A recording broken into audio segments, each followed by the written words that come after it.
Location found.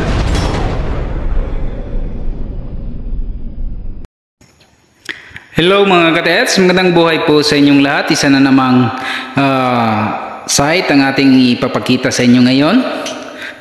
Ito ay tinatawag ko na fulcrum point. Dahil dito mga katets, kailangan mong gumamit ng kumpas. Mula dito mga katets, ang batong ito ay parang payat at isang parang buntis or letter D. At para siyang kung titingnan mo ito, para siyang letter I at saka letter D or ID. Meron siyang passageway sa gitna. Kadalasang alignment nito mga katets sa kumpas, ito ay north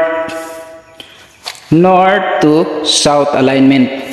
At ang east mga katets ay dito at ang west ay dito. Sa east mga katets, dyan lang sa unahan, dyan banda ay meron itong big load.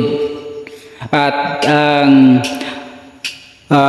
southeast nito mga katets, doon banda ay meron ding big load, no? Medyo malayo. So itong direction na ito mga katets, sa south meron din, medyo malayo. Sa north meron din. Sa north mga katets, ang una mong hanapin ay ang ilog o creek. Diyan sa unahan pababa niyan ay meron ng creek. So diyan ang tinuturo ng north. Sa may bandang tubig merong area dyan na maraming mga deposit. So dito naman sa west mga katets, ayan, dyan lang sa unahan ay merong deposit dyan.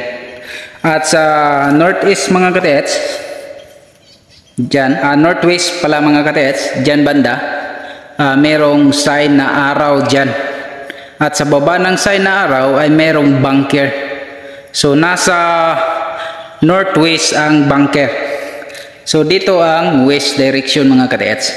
So ituturo ko sa inyo ang isang deposit dito na hindi gaanong malalim mga katets. Nasa northwest. So mula sa batong ito mga katets, hakbang tayo ng 1, 2, 3, 4, 5, 6, 7, 8, 9, 10, 11, mga 12 meters mga katets ay merong deposit. Ito mga katets, makita mo na merong naka-file na mga malalaking bato. So dyan wala ng mga ibang bato dyan maliban doon.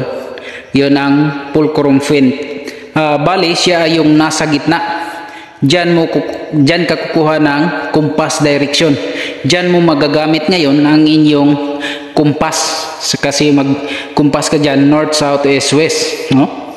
Dito mga katets, makikita natin itong isang bato. Ayan. So ito siya mga katets, meron siyang pointer na nagtuturo dito. Ayan. Ito namang isang bato mga katets, ayan, nakaharap siya, meron siyang arrowhead dito, pero meron siyang crack na dyan, papunta. Ayan. At dito naman mga katets, ayan, simple lang parang takip na bato. Kung titingnan mo, wala namang ibang legit na marka na makikita mo. Pero ito ang kahinahinala mga katets. Ayan.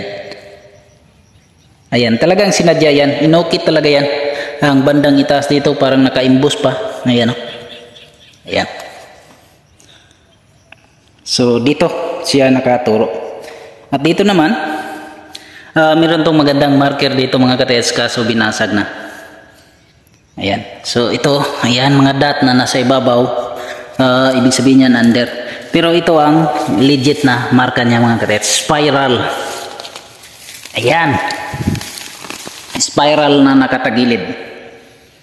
At merong crack. Ayan yung bato na naiwan, parang letter V. At nakaturo yan dito. Spiral yan, paikot. Nakatagilid ang bato. At sa ilalim niyan, dyan ang deposit mismo. Dito sa area na ito. So, ganito ang bantayan nyo rin mga katets. Sana sa pag-explore nyo sa inyong mga site, ay makakita rin kayo ng ganitong mga sistema. Hindi ganong malalim itong mga katets, no? Pag ganito.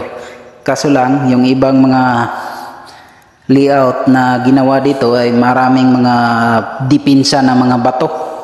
So kailangan mautak ka sa paghukay, no? Hindi lahat kailangan ng puwersa na malakas. So kailangan din ng utak lang, no? Planuhin mo paano mo maalis yung mga bato na hindi kailangan ng malakas na puwersa, no? So yung mga batong yan pwede mong tanggalin. Huhukay ka dito sa gilid. Pag malalim na, dyan mo ilagay. So hindi mo na kailangang dalhin pa sa malayo. So siguraduhin mo lang na yung pagkaayos niya ay hindi malaglag sa butas na gagawin yung mga katets. Ayan. So hanggang dito na lang mga katets. Maraming salamat sa inyong pagsubaybay. Sana makakuha kayo ng ideya tungkol dito sa spiral na sign, no? Ito ay nasa west direction mula sa bato na merong passageway. Yung batong yan mga katets, kung titingnan mo ay parang letter I at saka letter D. Merong payat at merong buntis. Ang gitna niyan ay passageway.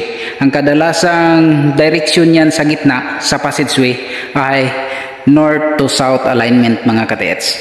Okay, hanggang dito na lang mga katets. Maraming salamat sa inyong pagpanood.